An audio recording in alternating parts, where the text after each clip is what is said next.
Bonjour les amis et re-bienvenue sur la chaîne. Dans cette vidéo, je vais vous faire mon retour sur l'Excalibur, l'aile volante dont je vous ai présenté la découpe dans une vidéo précédente. Découpe qui a été effectuée avec la MC4X que vous voyez ici dans le fond. Et d'ailleurs, si vous en voulez un kit, il y en a un là tout prêt pour vous qui vous attend. Bref, l'Excalibur, comment ça vole? Eh bien, ça vole plutôt bien.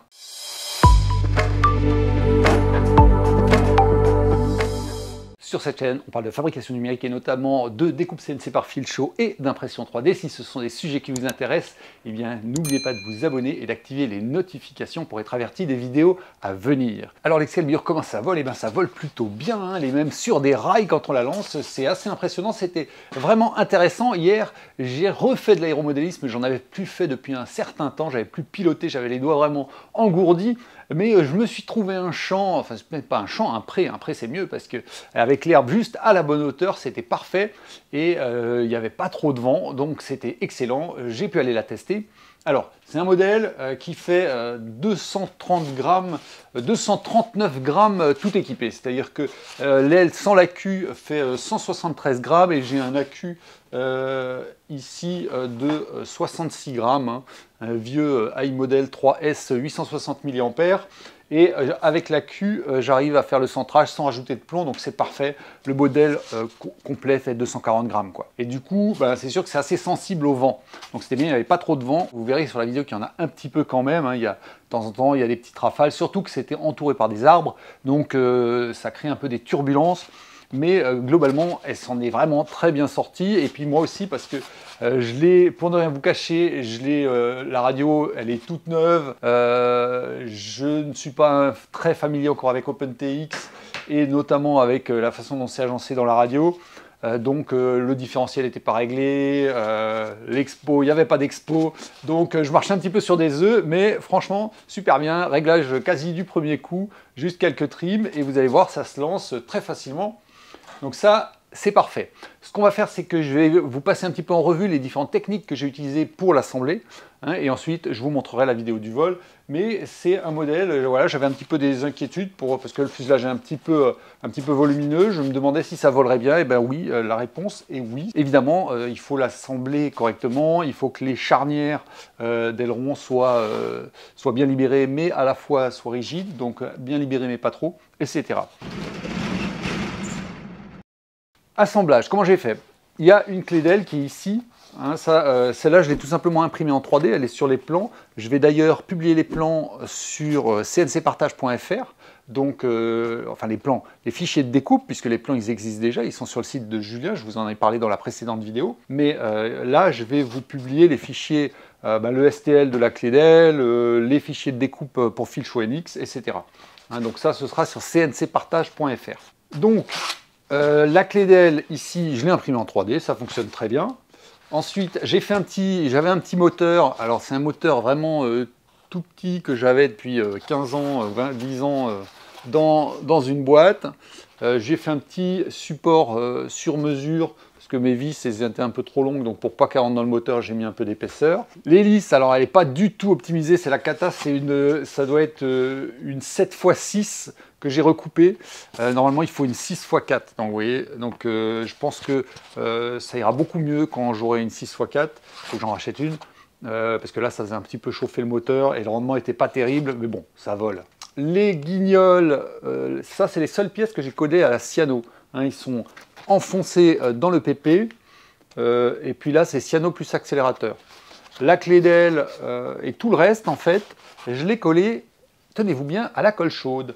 Mais avec pas n'importe quel pistolet, j'ai utilisé ce petit pistolet à colle chaude, cadeau de mon copain Igor, merci Igor si tu me regardes, qui a la particularité de chauffer très très vite et d'avoir une température assez élevée, hein, en sortie de buse, puisqu'on a une buse qui est relativement longue, vous voyez elle est fine et longue, donc très très bien, avec les petits bâtons de colle. Du coup, la colle reste chaude et comme le PP c'est un petit peu isolant, ça refroidit pas trop vite. Et donc ça permet d'avoir du temps un petit peu où la colle est souple et où on peut ajuster les éléments. Donc ça c'est important. Alors attention, quand vous collez les deux ailes, hein, faites des marquages d'abord sur le fuselage pour avoir vraiment la même incidence, hein, que vous ayez, que vous n'ayez pas une aile qui soit vrillée par rapport à l'autre. Ça, c'est super important parce que la clé d'aile, elle a une certaine souplesse, le PP a une certaine souplesse, et donc, en fait, la clé d'aile ne vous garantit pas une orientation parfaite des ailes. Donc ça, il faut faire attention. À un moment, je me suis fait avoir et j'ai dû un peu décoller pour recoller. Donc ça, c'est important. Ici, petite saignée, hein, j'avais prévu un trou dans le couple moteur avec une petite saignée juste au cutter pour passer les fils dans le fuselage. Attention aussi, l'accès à l'arrière du fuselage, il est compliqué. Donc soit vous mettez des rallonges de cerveau, hein, les cerveaux ils sont sur le côté, et donc le fil il arrive vraiment au fond du fuselage. Donc soit vous mettez des rallonges de cerveau, ou alors vous branchez le récepteur avant. Mais faites attention à ça. Enfin, moi j'ai réussi à brancher avec, j'ai utilisé carrément un clamp de chirurgien pour aller travailler en mode Grey's Anatomy, quoi. Mais ça s'est bien passé. Donc ça c'est pour les différents éléments. Les ailerons, naturellement, ils sont découpés ici, là, vous voyez. Mais c'était encore un peu dur. Donc ce que j'ai fait, c'est que si vous regardez de près, vous voyez que sur le dessus, il y a aussi une petite fente là. Comment j'ai fait ça? Oui, on la voit bien là. Comment j'ai fait ça? J'ai tout simplement posé l'aile, évidemment avant de la coller, sur le fil. Alors le fil un peu plus haut que le fil, parce que moi dans ma table, le fil il est rentré dans une saignée. Donc en fait l'aile elle était à 1 mm au-dessus du fil. Et j'ai mis en chauffe manuel, clac, un petit coup, 2-3 secondes, clac, j'ai recoupé. Et hop, ça m'a fait fondre juste ce qu'il fallait pour rediminuer l'épaisseur, et donc j'ai des ailerons qui débattent vraiment librement, hein. Et puis là, avec des tringles bien rigides, j'ai des gouvernes qui sont précises. C'est vraiment important, hein, d'avoir un modèle qui est vraiment bien assemblé et avec des gouvernes précises. Donc pour faire les gouvernes rigides, hein, vous le voyez, alors on va le faire comme ça, vous le voyez là, comment je fais ces gouvernes rigides. Ça c'est une petite technique que j'utilise depuis des années maintenant. J'utilise 2 ou 3 éléments, ça dépend. Là, il y en a 3. Il y a d'abord de la corde à piano. Donc de la corde à piano de 1 mm, ou peut-être même pas, si ça doit être du 1, avec une extrémité en Z.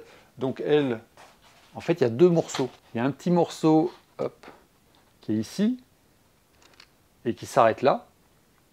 Et il y en a un autre qui est là, et qui s'arrête ici. Là, j'ai carrément chauffé la corde à piano et repercé le guignol, du coup j'ai 0 jeu. Et là, c'est le trou du palonnier de cerveau, il y avait un poil de jeu, mais en resserrant un petit peu, là, en tordant un petit peu le Z de la corde à piano, on arrive à supprimer quasiment le jeu, hein, c'est quasiment 0 jeu là. Et l'astuce après, pour pas galérer quand on veut régler le neutre, c'est d'utiliser 2 petits bouts de gaine thermorétractable et une tige intermédiaire. Ça, en fait, c'est une tige carbone. Je l'obtiens comment, cette tige? En fait, je prends des tubes carbone de 4, hein, ça c'est du tube, et je le fends en 4. Ce qui fait que on obtient des quarts de cercle. Et les quarts de cercle, c'est beaucoup plus rigide que les plats de carbone. Hein. Alors, il faut faire attention parce que quand on le fend, il y a des petites écharpes de carbone, donc il faut des gants, et puis après, il faut poncer, éventuellement mettre un coup de cyano sur les champs pour que ça arrête de se délaminer. Mais ça permet d'obtenir des tringles très légères et très rigides. Et donc ensuite, ce que je fais, c'est que je mets, alors là, il fallait mettre un papier alu en dessous, hein, pour que ça ne fasse pas fondre le PP. Là, j'ai un petit peu mangé d'ailleurs, cette dérive-là, elle a un petit peu eu chaud quand même. La gaine thermo, on la rétracte, et une fois que la gaine thermo est rétractée, alors évidemment on la rétracte en essayant d'avoir déjà l'aile, la gouverne dans la bonne position, mais on peut encore bouger, puisque la gaine thermo, la corde à piano, elle peut coulisser dedans. Donc en fait, on la met vraiment pile à la bonne position, et après on infiltre de la cyano, hein, de la cyano fluide, des 2 côtés, dans la gaine thermo.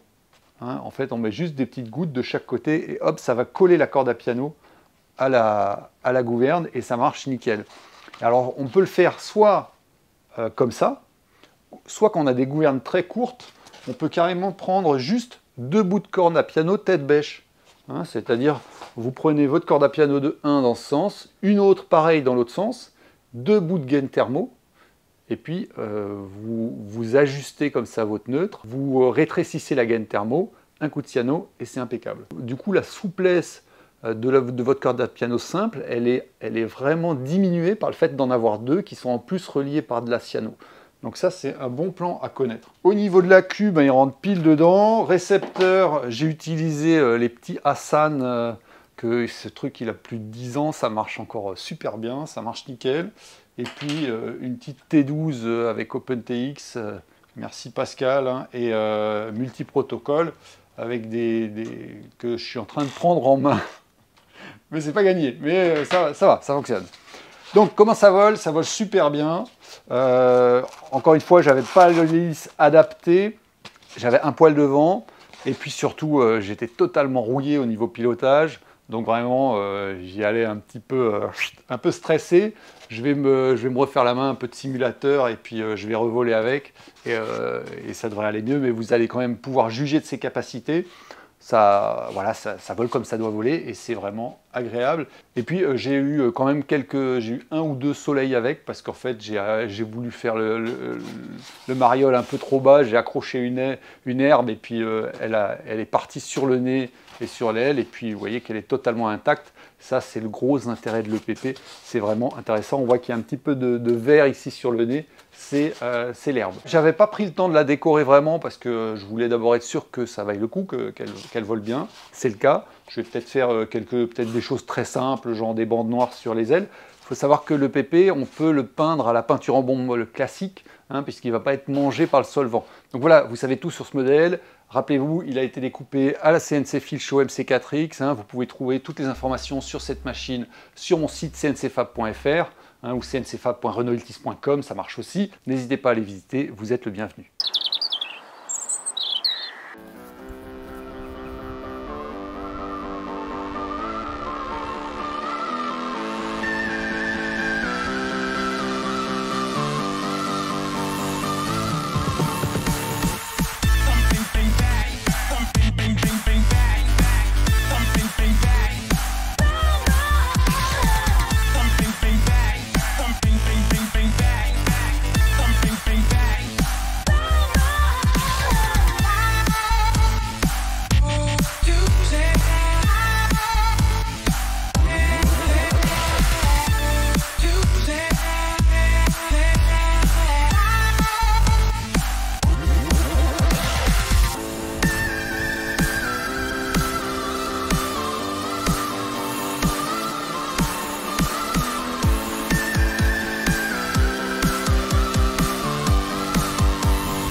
J'ai fait la déco vite fait. C'est cool, non? Ça le fait? XK, Excalibur. Si cette vidéo vous a plu, si vous voulez voir d'autres modèles volants que je peux concevoir éventuellement juste pour les besoins de la chaîne, eh bien, dites-le moi dans les commentaires et mettez un petit pouce pour dire à YouTube que cette vidéo est de qualité.